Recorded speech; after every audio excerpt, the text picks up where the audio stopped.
Bonjour et bienvenue dans cette deuxième partie de l'iceberg des films dérangeants. La dernière fois, nous avons vu des films horribles, malsains, de mauvais goût pour certains, mais ça n'est rien comparé à ce que nous allons voir aujourd'hui. Jusqu'où pensez-vous que l'être humain est capable d'aller pour le cinéma? Est-ce uniquement fictif? Sinon, y a-t-il une limite franchissable à l'exploitation de la cruauté? Peut-on filmer n'importe quoi et le poster quelque part au nom du 7e art? C'est pour le moment mon plus gros projet sur YouTube. Je sais que c'est pas parfait, il y a des défauts, je les vois. N'empêche que je suis assez satisfait de cet iceberg. Et j'espère que vous aussi vous allez passer un bon moment. Qu'on soit bien clair, je vais spoiler plusieurs films de cette vidéo, tout simplement car j'en conseille quasiment aucun. Si vous êtes curieux comme moi et que vous n'aimez pas trop les images choquantes, vous aurez droit à un résumé détaillé, sans images brutales. Ne perdons pas plus de temps, bienvenue dans cet iceberg des films dérangeants.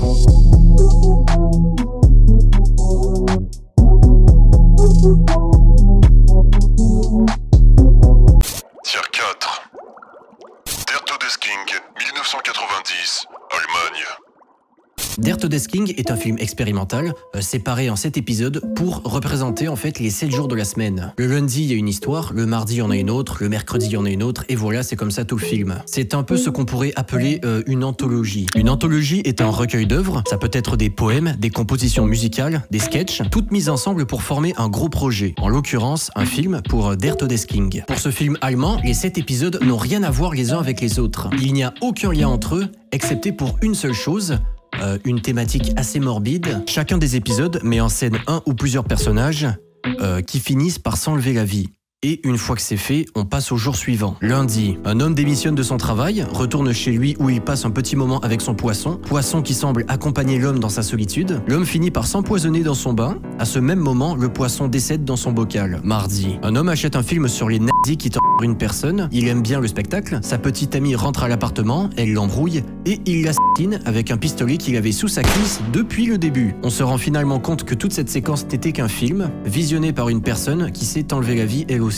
Mercredi, une femme rencontre un homme dans un parc, il lui explique avoir tué sa femme, elle sort donc un revolver qu'elle cachait dans son sac depuis le début, elle lui tire dessus, mais l'arme n'est pas chargée. L'homme la prend alors et termine le travail à sa place. Jeudi, nous voyons les images d'un pont et plusieurs noms inscrits au montage. Ces gens se sont enlevé la vie en sautant de ce pont. Vendredi, une femme, depuis son appartement, observe un jeune couple qui semble très heureux. Elle reçoit par la suite une lettre que tout l'établissement recevra aussi, une lettre lui disant qu'elle doit s'enlever la vie. Elle ne prend pas vraiment attention à ce message et s'endort. Nous voyons sur le plan final de la séquence le couple qu'elle observait plus tôt, mort dans le lit. Samedi, une jeune femme se filme en train de faire un acte terroriste lors d'un concert de rock, dans un style found footage. Dimanche, un homme, visiblement très triste, se cogne la tête sur le mur jusqu'à en mourir. Der Todesking n'est pas le premier film expérimental de son réalisateur, Jörg Buttgereit. Il avait auparavant réalisé un film que vous connaissez peut-être, Nécromantique. J'en ai déjà parlé anciennement. Il est aussi le réalisateur d'un film que nous allons voir plus tard dans cet iceberg. Atroz, 2015, Mexique. Lors d'un accident de voiture au Mexique, 2 hommes sont arrêtés par la police. Plus tard, les forces de l'ordre s'aperçoivent qu'il s'agit de 2 criminels de sang-froid et qu'ils filment leur meurtre et perversion. Nous sommes donc dans un film où nous regardons avec la police les enregistrements de ces 2 assassins. L'histoire continue entre chaque enregistrement. Il y a notamment un retournement de situation assez cool à la fin. Je vous déconseille ce film en raison d'une simple scène. Je vais spoiler un élément majeur de l'intrigue, donc si jamais vous voulez regarder le film et ne rien savoir de celui-ci, vous avez un petit timecode à l'image. Nous explorons le passé du criminel principal et on se rend compte que son père le brutalise. Il y a même une scène où il le viole devant sa sœur. Par la suite, nous visionnons un enregistrement où l'enfant, manifestement revanchard, attache ses 2 parents, viole son père, les tue et assassine sa sœur. Cette scène est très graphique, le spectateur voit absolument tout, même l'intérieur de son père. Est-ce que j'avais besoin de dire ça?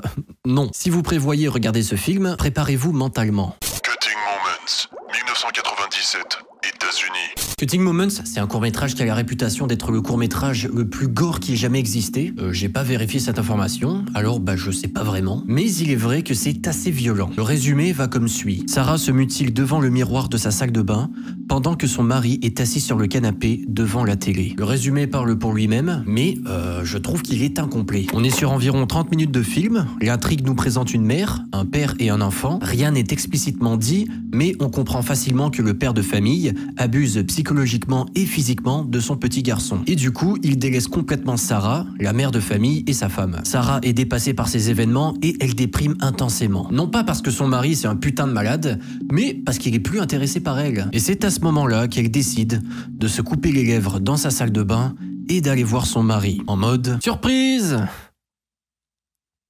On baise et plot twist final, le mari surkiffe. Le film se termine par le couple qui a l'air d'avoir retrouvé sa passion et ils se mutilent tellement qu'ils en meurent. Et la police se saisit de l'enfant qui, on est sûr, aura de beaux jours devant lui. Pour le coup, ce film, je l'ai visionné en écrivant cette vidéo, en préparation de la deuxième partie, et je l'ai trouvé assez décevant. J'avoue ne pas avoir été très réceptif au message peu subtil de celui-ci, et même, quelle est la moralité de l'histoire? Puisque l'enfant qui a été abusé ne subit jamais vraiment de réparation, et on sait même pas en fait ce qu'il devient, ce qu'il traverse, et on pourrait même parler d'un happy ending pour le daron.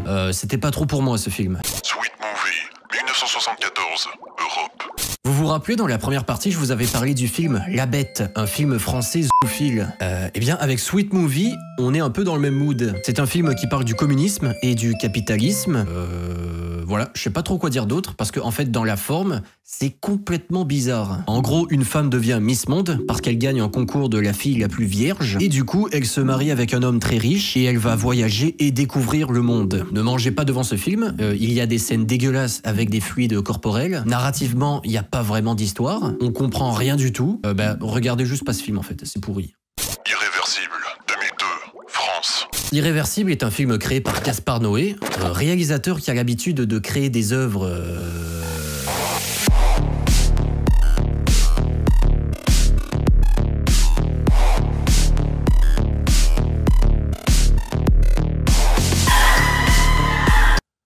non conventionnel. C'est un réalisateur auquel personnellement je suis très sensible. Je l'ai découvert il y a quelques années avec son film Climax. Je rentrerai pas dans les détails de ce film parce que c'est pas le sujet d'aujourd'hui. Gaspard Noé est un réalisateur qui aime beaucoup les plans séquences. Pour ceux qui connaissent pas c'est quoi un plan séquence, c'est une séquence de film prise en une fois, sans aucune coupe, et restituée telle quelle dans le résultat final de l'œuvre. Le réalisateur aime aussi utiliser plusieurs flashs lumineux dans ses films. Il aime aussi que sa musique soit très forte et prenne une très grande place dans ses histoires. Aussi, il aime beaucoup parler de l'être humain dans ses derniers retranchements, de sexualité, de consommation de drogue, d'alcool. Et c'est avec tous ces ingrédients mis ensemble qu'on peut créer une œuvre comme Irréversible par exemple. Irréversible raconte la chasse à l'homme qu'entreprennent deux gars en soirée à Paris. Le film commence et les deux hommes entrent dans un bar, à la recherche d'un homme, provoquent une bagarre et il se passe des trucs assez violents.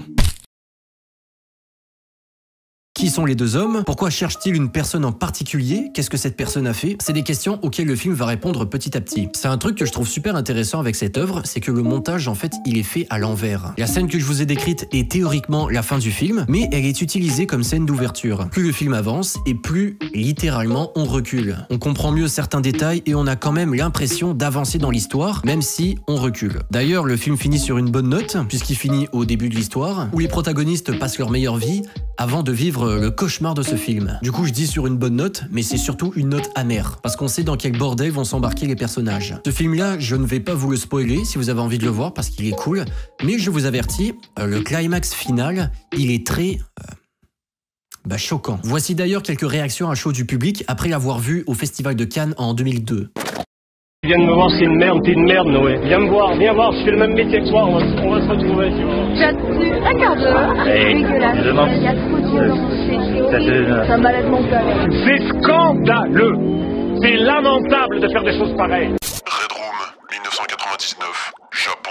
Au Japon, un jeu télévisé mettant en vedette 4 personnes fait surface. Parmi ces 4 candidats, 2 sont en couple et les 2 autres ne se connaissent pas. Les candidats se retrouvent dans un endroit lugubre et sinistre avec une cage à côté d'eux. À chaque tour, les candidats pigent une carte et celui ou celle qui pige la carte du roi a le droit de donner un défi à 1 ou 2 candidats. Défi qu'ils devront réaliser dans la cage. La personne qui refuse le défi sera éliminée jusqu'à ce qu'il n'en reste qu'un. La récompense est de 10 millions de yens. Ce film ne fait pas qu'effleurer les perversions auxquelles on a l'habitude de penser, il va très loin. Les défis imposés aux candidats sont de plus en plus malsains. Nous voyons des viols, certaines séquences avec des défécations humaines, des mutilations, de la torture. Un film qui peut faire penser un peu au concept de Squid Game, mais qui va extrêmement plus loin dans son horreur.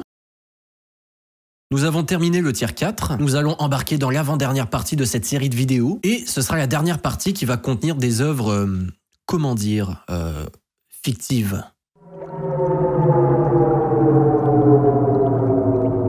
Tier 5. Grotesque, 2009, Japon. Dès sa sortie au Japon, le film est banni. Tout simplement. T'as même le Royaume-Uni qui est 9000 km plus loin, ils ont senti la connerie et ils l'ont banni. On est sur un film classique torture porn, il peut y avoir une certaine ressemblance avec les films Saw, mais je trouve que c'est vraiment poussé plus loin. On suit un homme et une femme qui se rencontrent pour la toute première fois, c'est leur premier date, et ils vont se faire capturer et séquestrer par un grand malade mental, extrêmement sadique. Le couple se réveille attaché dans une salle, et le grand malade les prévient directement, il va les torturer. Tout ce que vous pouvez vous imaginer en termes de torture, je pense que ce film le dépasse. Ils se font couper les doigts, les bras, les parties intimes, il les viole, les guérit pour ne pas qu'ils meurent, leur dit qu'il va les laisser partir, et finalement, en plot twist, il ne les libère pas. On arrive assez rapidement à la scène finale, la dernière épreuve de torture, et j'ai pas vraiment les mots pour qualifier cette scène. Le gars est attaché, et pour se libérer, il doit avancer vers la femme, mais en fait, ça fait sortir ses intestins de son corps. Bref, l'homme décède. Et si vous pensiez être arrivé au maximum d'absurdité du film, détrompez-vous. Le malade mental coupe la tête de la femme et la tête sans corps de madame, mord le malade mental au cou. Il ne décède pas, mais les victimes, oui. Et ce superbe film se termine sur l'homme qui se prépare à kidnapper un autre couple. Je vous ai parlé de ce film de façon assez absurde, car je considère que c'est son approche. Au final, c'est juste une œuvre assez ridicule qui brise plusieurs fois les lois de l'anatomie humaine. Scram, 1993, Allemagne. Lothar Skram, chauffeur de taxi, mène une vie apparemment normale et entretient une relation purement amicale avec sa voisine, Marianne, une prostituée. Cependant, un tueur en série souffrant de graves problèmes de santé mentale perd de plus en plus la frontière entre la réalité et sa propre fiction. Nous parlons du film ici que je vous ai indiqué tout à l'heure, le film du réalisateur Jörg Buttgereit, qui a réalisé Der Todesking que nous avons vu plus tôt. Lothar Skram est un personnage très sadique, très froid, qui prend un malin plaisir à capturer les femmes, les torturer et les tuer. Ce personnage est inspiré d'un tueur en série qui aimait bien kidnapper des enfants, les torturer, les violer et les assassiner. Dans les années 1920 aux États-Unis. Lors de son exécution, par ailleurs, on lui a demandé ses dernières paroles et il a dit « Dépêche-toi, espèce de connard. Depuis que tu tournes en rond, j'aurais eu le temps d'en pendre une dizaine. » Un mec super inspirant, et je doute pas que le personnage de Lothar Skram l'est tout autant. The Green Elephant, 1999, Russie. Le film est connu pour repousser les limites du bon goût et de la décence. Il a été vivement critiqué pour son approche de la violence extrême et de son côté un peu nihiliste, avec des séquences visuellement troublantes et extrêmement violentes. Le film suit l'histoire de deux policiers russes, Ivan et Alexei, qui sont capturés et emmenés dans un mystérieux complexe souterrain. Ils sont soumis à diverses formes de torture et d'abus psychologiques de la part de leurs ravisseurs sans jamais vraiment comprendre pourquoi ils sont là. Les scènes du film sont souvent choquantes, dérangeantes et graphiques, avec une exploration des thèmes de la violence, de la cruauté et de l'absurdité de l'existence. Il a été considéré comme un film culte pour certains, mais il est important de noter que le film ne convient pas à tout le monde en raison de sa nature extrême. La trilogie August Underground, 2001-2007, États-Unis.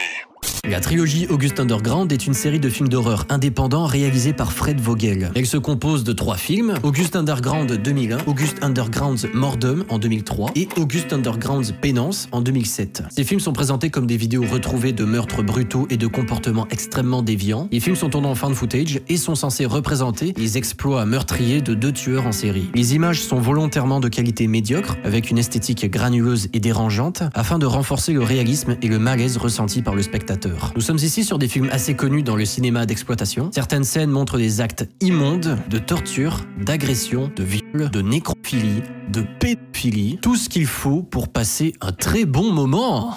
Non, peut-être pas. Petite anecdote, Fred Vogel, qui réalise ces films, est également l'acteur principal. Il y a certaines scènes où les personnages jouent avec leurs excréments sur des victimes, et il s'agit en fait de brownies que la mère de Fred Vogel a cuisiné spécialement pour le film. Comme quoi, même en mettant en scène les pires atrocités du monde possibles, il y aura toujours ta mère dans un petit coin pour te dire « Hé fiston, j'ai fait des brownies pour que tu puisses lui chier dans la Electrocuting an Elephant, 1903, États-Unis. » Nous sommes en présence du film le plus vieux de cet iceberg, et du plus court, 74 secondes, c'est la durée de ce film. Mais pourquoi est-ce aussi court? Y a-t-il vraiment une histoire qui puisse être racontée en 74 secondes? La réponse est simple et elle se trouve dans le titre. Dans ce mini-film, un éléphant se fait exécuter par électrocution.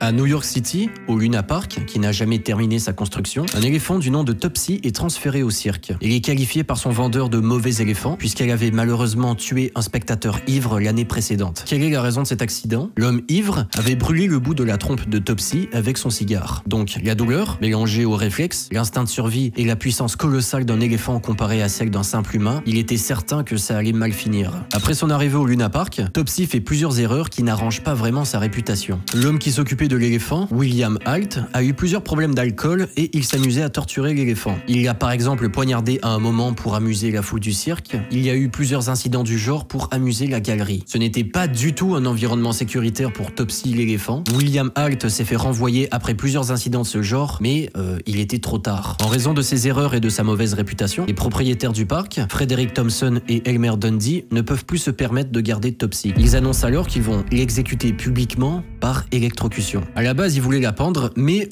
c'était trop hardcore. Il y avait les sociétés anti-cruauté animale, ils se sont dit « Wow, vous allez pas la pendre quand même, c'est quoi ce bordel? Vous êtes des malades mentales !» Oh, mais vous inquiétez pas, on va l'électrocuter alors. Ouais, cool, parfait. Allez-y, j'adore les animaux, c'est ma passion. Nous finissons cette histoire avec ce film, Topsy qui se fait électrocuter publiquement, silencieusement, alors qu'au final, c'était elle la victime de l'histoire. Ce film est différent des autres que nous avons vus jusqu'à présent, puisque c'est de la réalité, elle est documentée, montrée et surtout bien réelle. Et c'est avec l'histoire de Topsy que nous terminons le 5e tiers de cet iceberg et que nous nous dirigeons vers le tiers le plus extrême de cette série, où tout est vrai. Je vais reposer la question que je me pose depuis la création de cet iceberg, jusque où l'être humain est prêt à aller pour le cinéma.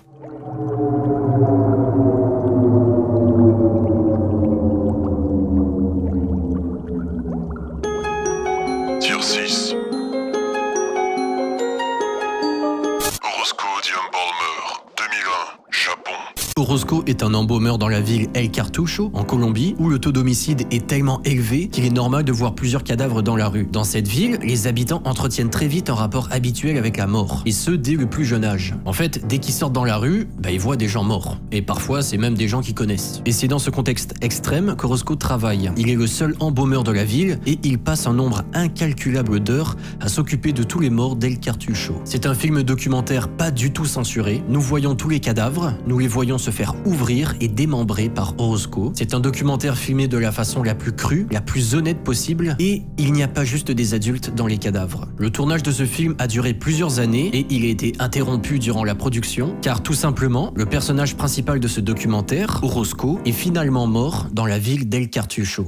Africa, 1966, Italie. Au même titre qu'Orozco the Embalmer, ce film est un documentaire. Documentaire qui retrace quelques événements douloureusement cruels de l'histoire du continent africain. La révolution de Zanzibar, où plus de 5000 Arabes ont été massacrés en 1964, et la révolte Momo au Kenya. L'équipe du documentaire s'est déplacée sur place pour filmer en direct les atrocités commises, et ils ont même failli y laisser la vie dans un segment qu'ils ont filmé.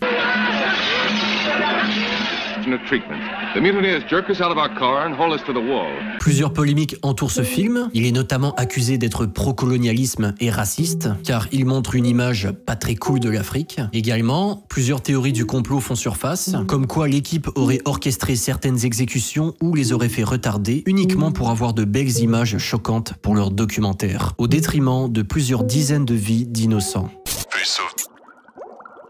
Face Off a été créé dans les années 70. Ce film comprend plusieurs volumes de vidéos, chacun présentant des séquences de mort réelles, y compris des suicides, des exécutions, des accidents de voitures mortels et d'autres situations extrêmement choquantes. Les vidéos prétendaient montrer la réalité brute de la mort et la face sombre de l'humanité. Mais j'ai bien dit prétendaient. Après une enquête sur les archives du film et de son réalisateur, il a été conclu que la plupart des segments utilisés pour le film étaient purement fictifs, inventés de toutes pièces pour l'œuvre. Le réalisateur joue même quelques petits rôles dans ses films. J'ai bien dit la plupart des segments parce que par exemple, il y en a certains qui sont 100% vrais. Il y a par exemple un suicide qui est montré à un moment du film, celui d'une femme qui saute d'une fenêtre d'immeuble, qui est un réel suicide.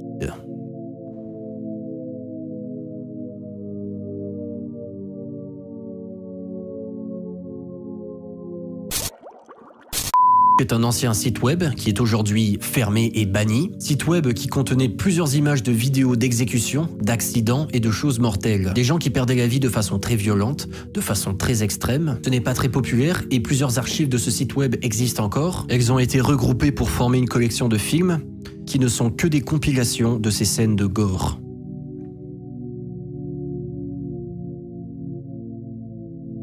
Comparé à l'autre sujet d'avant, tout est 100% vrai dans... Ne regardez pas ça. Putrid 2006.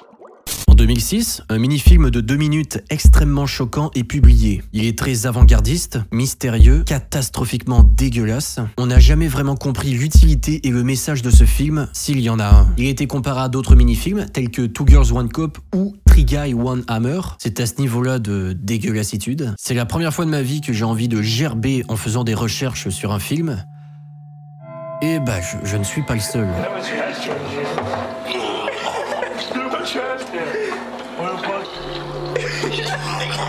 Qu'est-ce que c'est que ce bordel que je viens de regarder? En 6 ans sur Reddit, je n'ai jamais vu quelque chose d'aussi dégueulasse de toute ma vie. Je suis content que ça ait été copyright. Je veux vraiment que personne ne vole cette idée. Et ça, mesdames et messieurs, c'est la chose la plus bizarre que je n'ai jamais vue de ma vie. Traumatisé à vie. Je ne sais pas si je devrais applaudir le directeur pour son courage ou si je devrais lui en vouloir. Honnêtement, j'espère ne plus jamais voir ça de ma vie. Je devais regarder, je ne peux plus l'oublier. J'ai regardé les 15 premières secondes et j'ai dû arrêter. Vous devez certainement vous demander ce que contient ce film pour générer autant de réactions négatives. Il s'agit d'une drag queen déguisée en Lady Gaga qui a des relations sexuelles avec la tête décapitée d'une vache.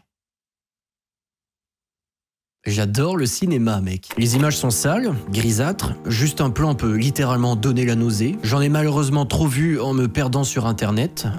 Sauver mon âme. Au début de la présentation, je vous ai dit que c'était un film avant-gardiste, donc fictif, mais le problème c'est que on ne sait pas vraiment en fait. Il y a vraiment très peu d'informations sur ce truc. Le réalisateur Matt McKay n'a jamais parlé de ce film. On ne sait pas où se déroule l'intrigue. On ne sait même pas vraiment en quelle année il a été fait. Il est copyright depuis 2006, alors on pense que ça a été fait en 2006. Et du coup, on sait pas vraiment si c'est une vraie vache. Certainement que c'en est une, mais on sait pas quoi. Le seul truc qu'on connaît, c'est le nom de la personne qui est dedans, Tistel Harlequin, décédée en 2011. D'ailleurs, cette personne a donné une petite interview sur son expérience de tournage. Et le moins qu'on puisse dire, c'est que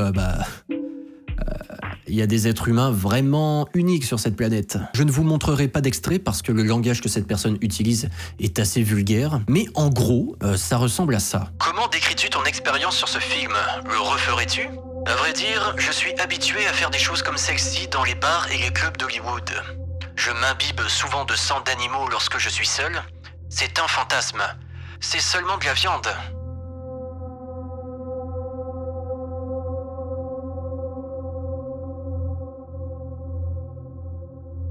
Après avoir appris l'existence de cette chose, je me suis littéralement remis en question en tant que personne. Qu'est-ce que je fais? Est-ce que je vais vraiment parler de ce film en vidéo, comme ça, et le présenter à des gens qui sont peut-être super sensibles, qui n'ont pas envie de connaître ça? C'est d'ailleurs pour ça que j'ai flouté son nom, parce que je désire pas forcément que vous le retrouviez facilement, comme d'autres films du dernier tiers que je trouve beaucoup trop extrêmes. Après avoir passé plusieurs heures à écrire ces vidéos, rechercher des films, faire du montage, voir des images pas forcément cool, je me suis rendu compte que ce genre de cinéma, le cinéma d'exploitation, le cinéma extrême, en fait c'est vraiment un genre à part entière. Il est très niché, il a une énorme fanbase, et j'avoue que je respecte ça quand même. C'est un des seuls genres cinématographiques où il n'y a aucun code. C'est toujours extrêmement différent, l'ambiance change radicalement de film en film, le ton n'est jamais le même pour la plupart des films, et c'est la curiosité qui m'a poussé à me renseigner sur ces films. Et après toutes ces heures de travail, il y a plusieurs films de cet iceberg que j'ai envie de découvrir.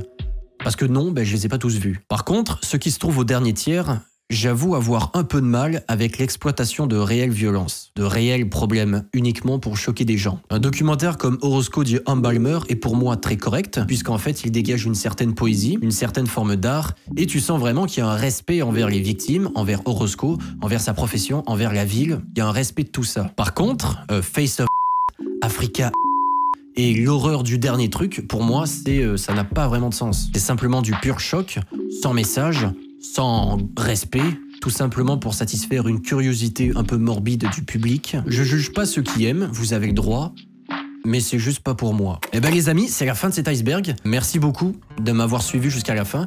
Si vous êtes rendu jusqu'à la fin de cette vidéo et jusqu'à la fin de cet iceberg, bah félicitations. Merci beaucoup de m'avoir encouragé. Vous allez retrouver un lien vers mon iceberg en description de la vidéo s'il vous intéresse, si vous voulez regarder quelques films. Après moi je vous dis bisous, ciao et on se revoit bientôt pour de nouvelles vidéos. Au revoir.